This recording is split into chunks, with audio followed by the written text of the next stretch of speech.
अपने ही मन को समझा करके शिव जी ने समाधि में बैठ गए। समाधि भी 1-2 वर्ष की नहीं ली थी, लागी समाधि अखंड अपारा। 1-2 वर्ष की, 2-4 वर्ष की नहीं ली। इसके बाद में योग संयोग की बात है, पुनः राग द्वेष पैदा हुआ। तो राजा दक्ष ने यज्ञ रखा और राजा दक्ष ने हरिद्वार में यज्ञ रखा, ऋषिकेश के और इसके बीच में।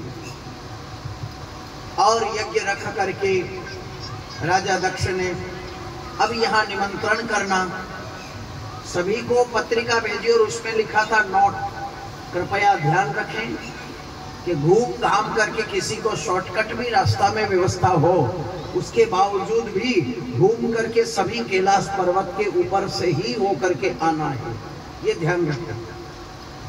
जो कैलाश पर्वत से होकर के नहीं आएगा उसको यज्ञशाला में प्रवेश निषेध रहेगा। सभी देवी देवता कैलाश पर्वत के ऊपर हो करके निकलने लगे। यहाँ सती स्नान करने गई थी बिंदु सरोवर में, सरोवर में स्नान कर रही थी।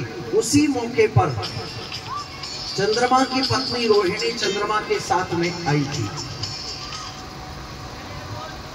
चंद्रमा के साथ में जा रहे थे, दोनों बहनों की आपस में नजर पड़ी। रोहिणी और सती सगी बहन है, एक ही बात थी। तो चंद्रमा के ऊपर नजर पड़ी और जब नजर पड़ी तो क्या देखते हैं,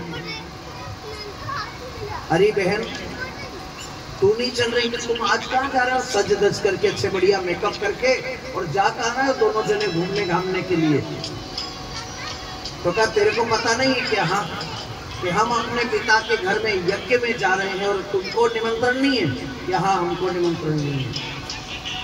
जब पता चला, दोनों बहनों ने बात करी तो रोहिणी कहती है कि पिता के घर और निमंत्रण की क्या जरूरत है। बाप के घर कोई सत्कर्म हो, अच्छा काम हो तो बाप के घर बेटी को निमंत्रण की क्या जरूरत, बिना निमंत्रण से ही पहुंच जाना चाहिए।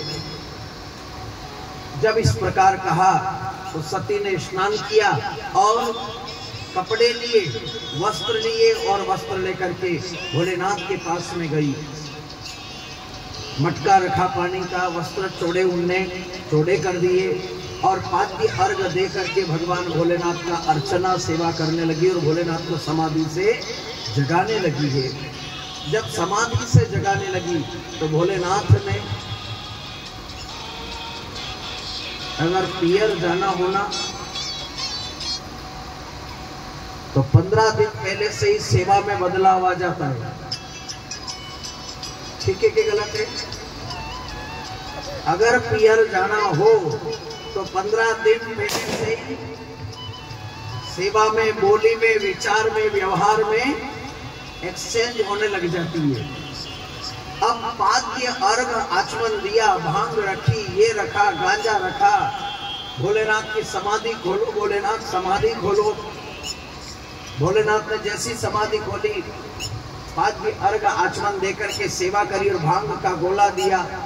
भोलेनाथ ने मन में विचार किया कि सती आज विशेष सेवा क्यों हो रही? मैंने तो बोला तेरी भांग ना घोटू, बोला तेरी भांग मां से घोटी ना जाए, और आज घोट घोट के दे रही, तो कारण क्या है? जिस दिन अच्छी कड़क चाय और पकौड़ी आ जाए तो समझ लेना कि विशेष कुछ न कुछ 1-2 दिन में आदमी की हजामत होने वाली है। आई बात समझ में? नहीं, आप लोग हिसार की तो बहुत अच्छी हैं, वो तो केवल हमारे इधर के, मैं मेरे घर की कह रहा हूँ। हिसार की माता बहने तो सब राम जी की मौज है। बोलो बांके बिहारी लाल की।